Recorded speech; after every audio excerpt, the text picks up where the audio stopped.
The challenge of the Yukon. It's Yukon King, swiftest and strongest lead dog of the Northwest, blazing the trail for Sergeant Preston of the Northwest Mounted Police in his relentless pursuit of lawbreakers. On King! On, you husky! Gold discovered in the Yukon. A stampede to the Klondike in the wild race for riches. Back to the days of the gold rush, with Sergeant Preston and his wonder dog, Yukon King, as they meet the challenge of the Yukon.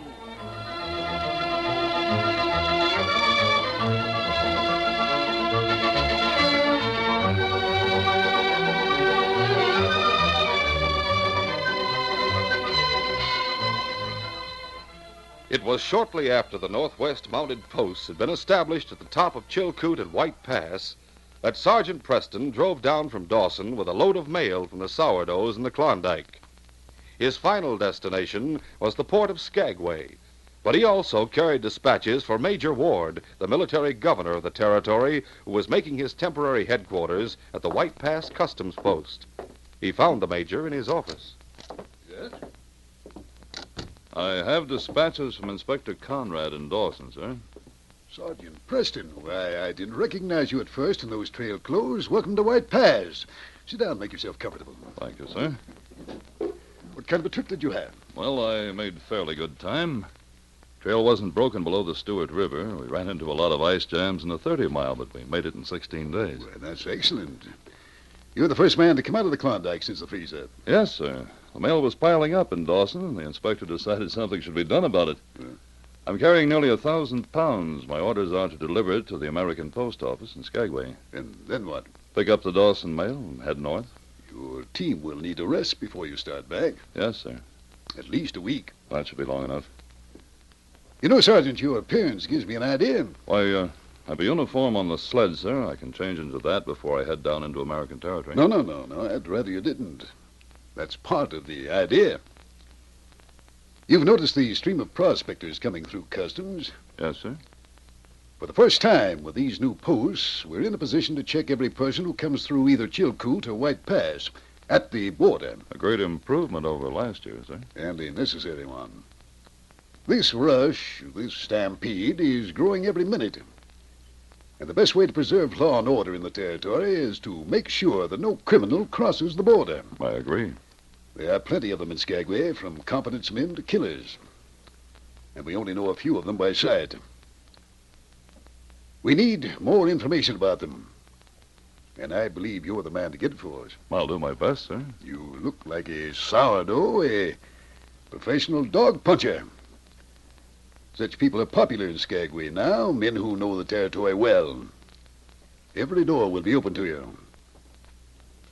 I suggest that you spend the next week in Skagway. If you want a list of the undesirables, they should be stopped at the border. Exactly. I'll get it for you, sir. Fine. And so it happened that Sergeant Preston was dressed in a fur cap and parka, caribou shirt, breeches, and mucklucks as he drove down the White Pass Trail to Skagway. On King! On, you husky! The town was crowded with men from every walk of life and from every part of the world. Cowboys and clerks, lawyers, gamblers, merchants, thieves. There was no law, and the dregs of the San Francisco underworld preyed on the innocent. The sergeant found that the best place to observe these unsavory characters was in the notorious 303 Cafe. One afternoon, he was seated in a corner when he noticed a young Texan talking to one of the entertainers at the next table. The sergeant recognized the girl, a singer named Sally Lee, and he had met the young man the night before. It was impossible not to overhear their conversation. They're the two men I mentioned, Tex. Where? Just coming in the door. Oh, will you ask him to come over here? I'm not sure that I ought to. Why not? Well, they're friends in a way, but I've only known them for a few weeks. Now, don't you worry about me, honey. When it comes to a business deal, I can take care of myself. I told you how much I got from my ranch. Yes, and you shouldn't have. You mean I shouldn't trust you? Oh, no, but... Oh, what's the use, Tex? You just talk too much, that's all. Go on, call them over. All right. Bart! Kurt! Yeah, they heard you. They're coming. Mm-hmm. Hello, Sally. Hi. Hello, Bart. Kurt. This is Tex Corey, and Mr. Adams and Mr. Miller. Glad to Howdy, know you. gents. Hi. Sit down. Thank Thanks. you. Sally's told us about you, Tex. Says you're interested in buying a claim. That's right. Well, I think I'll leave you. Stick around, Sally. If you're going to talk business, Stick around. all right. You have a lot more sense than most of these tenderfeet, Tex. How do you mean? Well, they won't take the word of sourdoughs like Kurt and me that most of the ground has been staked already. That the only thing to do is buy a claim. Oh, Ben Clark told me that. He gave me a list of the cricks that I should look into. What would you say to a claim on the Bonanza? I'd say I couldn't afford it. A claim like that would be worth a fortune. Well, you have $20,000. Why, yeah, I do. Not in cash, but the Great Northwest Company here will honor my draft for that money. Here, take a look at this deed. What? Bonanza. Number 47 above Discovery. Would you pay $20,000 for that? In a minute. Oh, I mean, I'd have to make sure this deed was authentic, of course. I just can't understand anyone letting Bonanza property go for so little. Well, man, I don't want to cheat you. You could get $100,000 for that claim. Yep, that used to be our prize, didn't it, Kurt? Try and get it. No one in Skagway has that kind of money. Well, if you can't get it, why do you sell? Why don't you work the claim yourself? For two reasons, Tex. The country's too rough for Kurt. Now, I've got a family back in the States. They need me.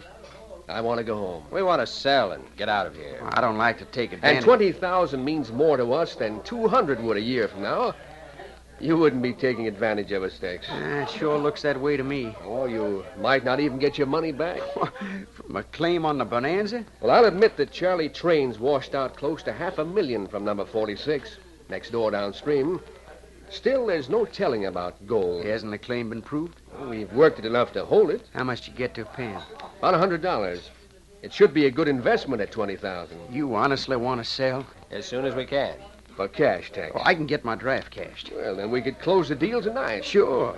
Except for the business of checking the deed. I could tell you if it were genuine or not. Oh? Just who are you? Oh, I know him. Hello, Bill. Hello, Tex. This is 40 Mile Bill. He just come down from the Klondike, and he knows the Bonanza from one end to the other. I'll take his word about the deed. Good enough, good enough. Here it is, Bill. All right. Do you happen to know the claim? Yes. That's telling the truth about it, Tex. It's only been worked a little. And the deed's okay? Yes, that's the Gold Commissioner's signature. I know it as well as I do my own. There's nothing wrong with the deed. Thanks, Bill. Not at all. Where'll I bring the money? Here? No, Tex, I wouldn't like anyone here to see me putting $20,000 in my pocket. Oh, sure. When are you through here, Sally? At midnight.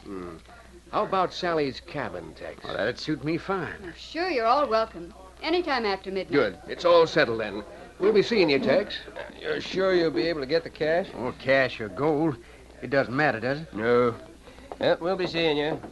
I have to change my dress, Tex. It's nearly time for me to sing. You don't think I'm making a mistake, do you, Sally? About the claim? No, Tex. You're not making any mistake. I'm glad to hear you say that. Now, I'd better get over to the Great Northwestern office right away. Tex went to the Great Northwestern office and cashed a draft. They were able to give him the $20,000 in large bills, and he returned to his cabin. After supper, he decided against going to the 303 with so much money on him and spent the evening reading. At 12 o'clock, he put on his parka, blew out the lamp, and stepped out into the dark street. Cold. He had only taken half a dozen steps when a man stepped from the shadows behind him and brought a blackjack down on the side of his head. Tex dropped in his tracks. Got him, Joe. Good work. He must have the money in his inside pocket. Yeah. But the sergeant and King had been waiting across the street. And as Joe bent over the fallen Tex, the sergeant stepped in, pulled him upright, and drove a solid left to his jaw. Joe staggered back, and the sergeant drew his gun. Now get out of here, both of you. The two men ran. Don't shoot. We're going. The sergeant knelt beside Tex. He isn't hurt badly, King. Hey. What This happened? is Bill, Tex. What happened? Someone hit you over the head. My money. It's safe. You better go back inside and lie down for a minute. No, I can't. I know all about your engagement. It can wait a little while. Go on. All right. Inside the cabin, the sergeant examined Tex's head and decided no serious harm had been done. You'll be all right. Just rest easy for a minute. Who was it that hit me? I don't know. There were two of them. Probably members of Soapy Tanner's gang. Lucky you were around, Bill. It wasn't accidental. I heard you tell Adams and Miller that you'd be at Sally's cabin tonight with $20,000. And if I heard you, there was no reason why other people couldn't. People who might not be so friendly. The 303 is filled with Soapy's men. Yeah, Sally told me I talked too much. She was right. You may have talked too much to her. Oh, now, wait a minute. I can't stand for How long that. have you known her? About a week. And you told her all about selling your ranch for $25,000 and that you had the money on deposit at the Great Northwestern. Bill, you don't understand how I feel about Sally. Of course I do. I'm not sure how she feels about you, though. Well, neither am I exactly. Tex, I'm not saying that Sally may not be perfectly all right, but a man has to be careful. There's absolutely no law-enforcing agency in this town, not even a marshal. If your money had been stolen tonight, there'd have been no way in which you could have gotten it back. No one to turn to. I happen to have a gun of my own, Bill. I better carry it from now on. Not a bad idea. You're not suggesting that... What? That Sally might have... No, I won't believe that. Sally might have what? Well, that she introduced me to Adams and Miller knowing I'd want to buy their claim. That it was all a trick to put me on the streets after dark with $20,000 in my pocket. There's one way to find out. Ah, Go to her cabin, see if they're waiting for you there. I intend to. It's a wonderful bargain, Bill, that claim for $20,000. Yes, almost too wonderful. Well, you saw the deed. You said it was... There's nothing wrong with the deed. What do you mean? Before you pay your money tax, make sure you get the same deed. Huh?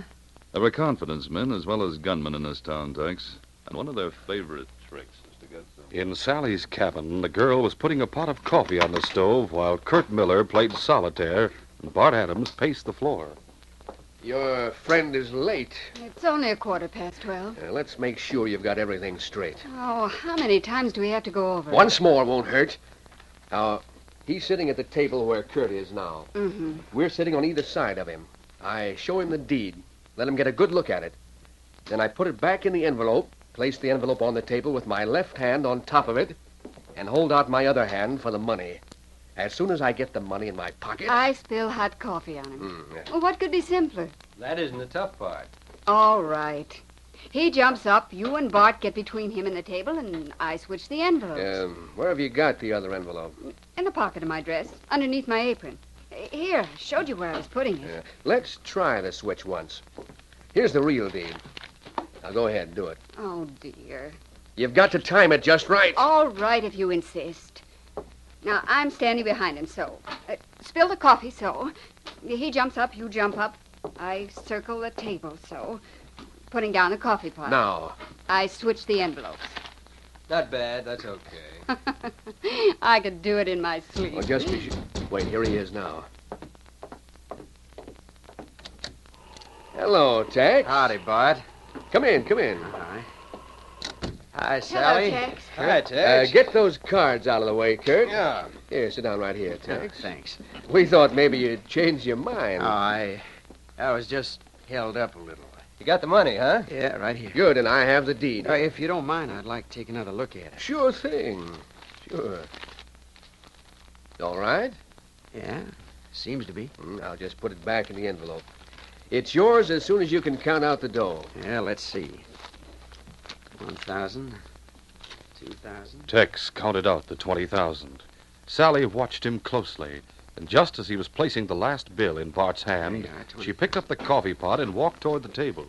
How about a little hot coffee, gentlemen? Good. Kurt, hand me those cups. Oh, Tex, I spilled it. My hand. What's the matter with you anyway, Sally? That coffee must be scalding. Oh, I'm sorry, Tex. Your hand's burnt.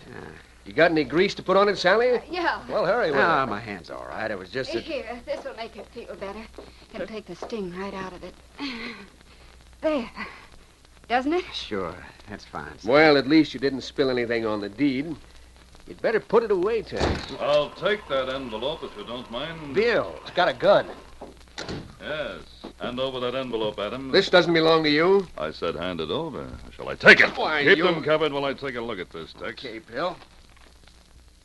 Tex, I warned you that if these two men weren't honest, they might try to switch deeds. Oh, is that... I was watching through the window as I said I would. I saw Sally spill coffee on you. I saw Adams and Miller get between you and the table.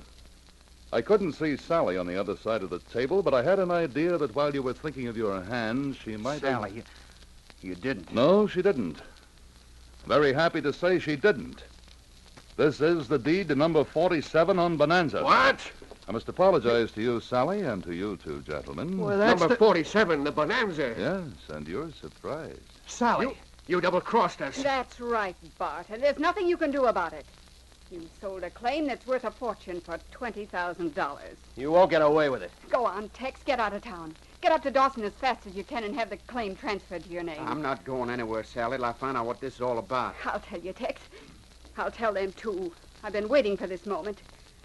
My name is Sally Lee Carter. Does the name Carter mean anything to you, Bart? Carter. I see you remember. And so do you, too, Kurt. 6 months ago, an old man, my father. The trick worked with him, didn't it? You took his last $10,000, and when he realized he'd been swindled and there was nothing he could do about it, he shot himself. But he wrote me a letter first, and he told me what you'd done to him and how you did it, how you murdered him. Sally. I swore that I'd get even then, Tex. I had no idea how, but I came up here. They were looking for a new girl to help them with their swindles. I qualified. I managed to persuade them there was nothing I wanted in this world but easy money. So they took me on. Tonight was my first and my last job, though. We can call it quits now. Oh, no, we can't. I want that deed back, Tex. Here's your money. You sold your claim, Bart. It's gone. You've thrown away a fortune. We'll attend to you later. But I warn you, Tex, you'd better take your money and forget the whole business. Soapy Tanner's a friend of mine. If you try to get out of town with that deed, he'll put 100 men on your trail. You'll never get to the top of the pass alive. Give me your gun, Tex. I'll keep them covered until you cross the border. No, you're coming with me. Good idea. I'll come, too, and Sally can ride my sled. You'll never get to the top of the pass alive. You two won't be calling on Soapy for help. We'll bind and gag you before we leave. Have any rope, Sally? No. Anything to tie them up? An old blanket. You could tear it up. All right, let's have it. All right. But as the sergeant bound and gagged the two men, Bart continued to threaten them. Even if you do get across the border, you won't be safe. There's 20 of Soapy's men who are going to force their way through Chilkoot Pass tonight. Oh, that's interesting news. I'll get word to them somehow. They'll catch you on the trail to Dawson. You won't be talking until you're found. And that may be a long, long time. Bart was silenced as the sergeant stuffed a gag in his mouth. All ready, Sally? Yes, Bill. Put out the lamp, Tex. Right. Yeah, I got it. Let's go. The sergeant and King, Tex and Sally headed down the street in the direction of the sergeant's cabin. They had only gone half a block, however, when they heard voices behind them. They looked back. There were two men standing outside Sally's door. They began to pound on it. Oh, bad luck. That cuts down our time. We'll have to run. Come on, Sally. As they ran down the street, one of the men in front of Sally's cabin continued to pound on the door. The other looked in the window. It's dark. There's no one here. There must be.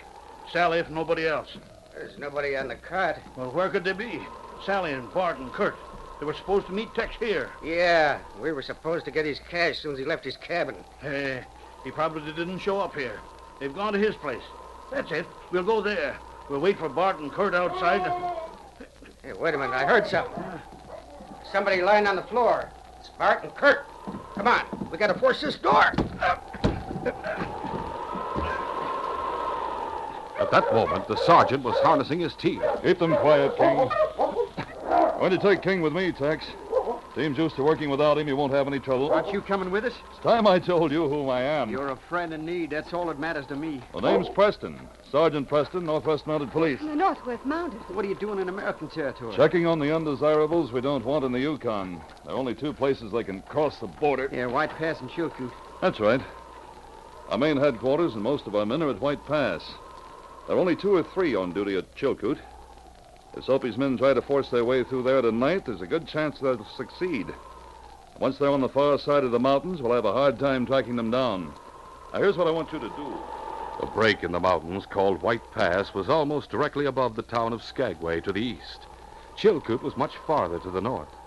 It was the sergeant's idea that Tex should drive straight out of town and up the White Pass trail to the Northwest Mounted Post at the top.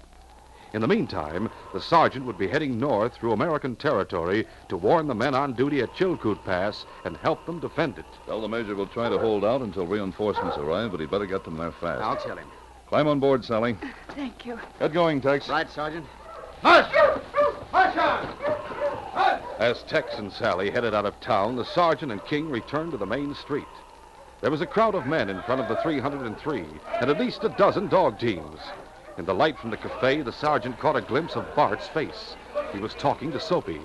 But Tex and Sally were out of reach now. It was only the men at the top of Chilkoot who were in danger. Come on, King. The sergeant started to run with King at his side. They left the town behind. The trail to Sheep Camp at the bottom of Chilkoot Pass stretched ahead, hard-packed and glistening under the northern lights.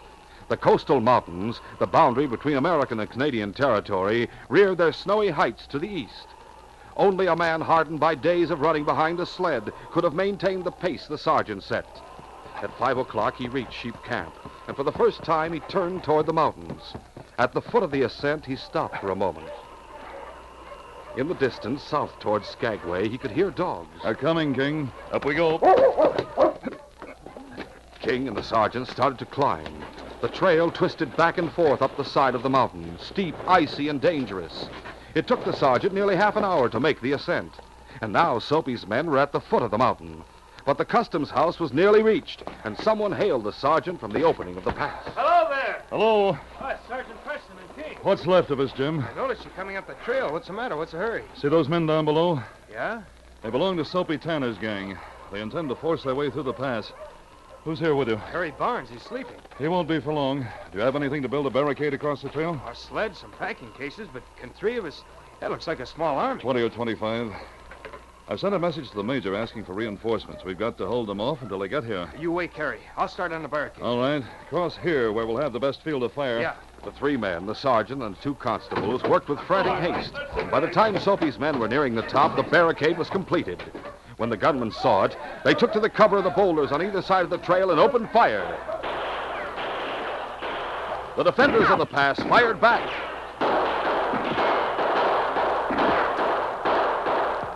After the first exchange, Soapy's men started working their way upward, moving from one point of cover to another. Well, there's no stopping them. There's open ground in front. They'll have to show themselves before they can reach us. Keep at it. Right. The gunfight continued without any let-up, and Soapy's men crawled closer and closer. The bullets ripped into the wooden barrier, and Barnes was hit. Constable Downey carried him back to the shack, while the sergeant held the pass alone. Downey returned with more ammunition, and the fight went on.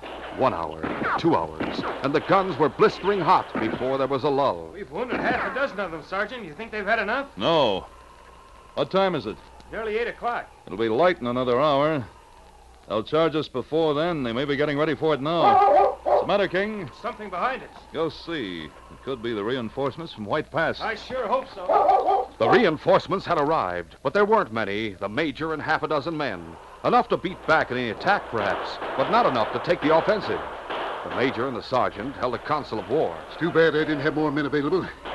Those crooks are in Canadian territory now. I'd like to move out and round them up. We could let them move in, sir. How do you mean? Take cover in the cabin and the customs house on either side of the trail. Yes?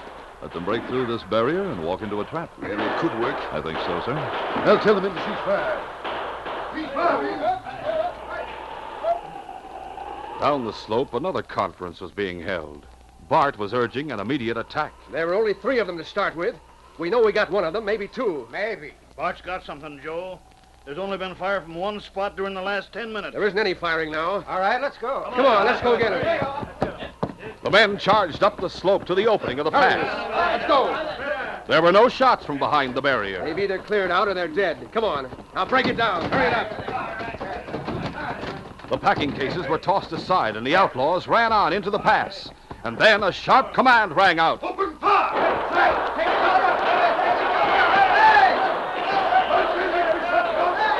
From the customs house, from the cabin, from the cover of rocks on either side of the trail, the members of the force opened fire.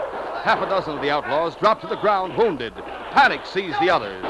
Their first thought was of escape. The next instant, they realized it was impossible. To survive, they must surrender. They threw down their guns. In less than 5 minutes, the fight was over. The victory had been won. We'll leave the wounded here with Constable Downey and 2 others, Sergeant. You may assign them in. Yes, sir. We'll march the others back to jail at White Pass. I think this is the last time any of the Skagway hooligans will try to force their way into the Yukon. Round them up, Constable. Sergeant Preston will give the orders. Yes, sir. 3 days later, while the sergeant was going over his report on the conditions in Skagway with the major, King rose from the floor beside his master and walked to the door of the office. Oh, want to go out, King? Just a second. But when the sergeant opened the door, he found Tex and Sally standing just outside. Well. Hello, Sergeant. Hello. Who is he? Tex and Sally, Well, sir. ask him to come in. We don't want to bother you if you're busy. Come in. All right. You, said something about a letter to the Gold Commissioner, Major. I have it written, Tex. Here you are. Thank I'm sure there won't be any difficulty in establishing a clear title to your claim. Oh, it isn't exactly my claim. It certainly is. Well, what I mean is, well, after all, Sally and I... I think I know what he's trying to say, Major. Yes? I saw these two heading in the direction of the mission this morning. That's right. We've just come back. And now you're Mrs. Corey. Yes, Sergeant. Well, congratulations. My very best. And mine. And King's. With Adams and Miller and 20 of Soapy's gunmen in jail, this is all we needed to make our report complete, sir. Major, I'm happy to say this case is closed.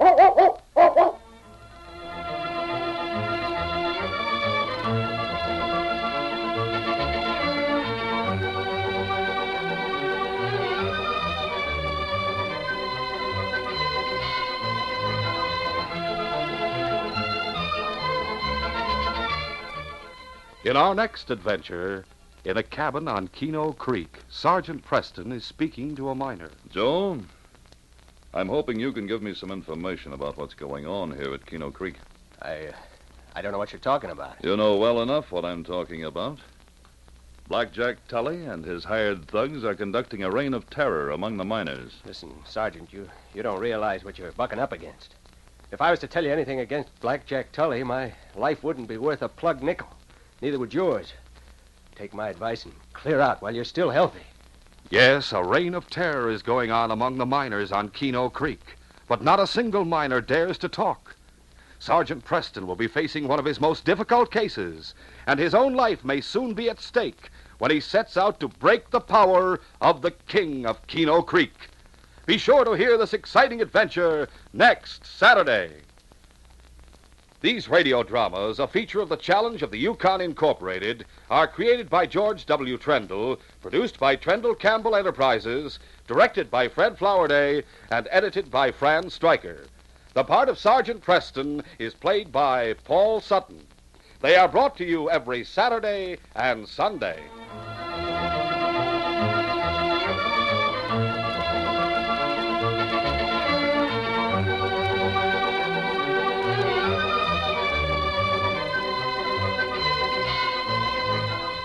This is J. Michael wishing you goodbye and good luck until next Saturday. This program came from Detroit. Today's most popular heroes of outdoor adventure are heard every weekday afternoon from 5 to 6 o'clock.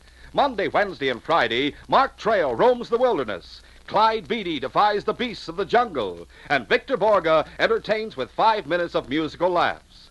Tuesday and Thursday, there are the Indian hero Straight Arrow riding to uphold justice, Sky King zooming to supersonic action, and Bobby Benson, the cowboy kid, in tales of Western daring. Listen to Mutual's Hour for Fun with Mark Trail, Clyde Beatty, Victor Borga, Straight Arrow, Sky King, and Bobby Benson over most of these stations every weekday afternoon. This is the Mutual Broadcasting System.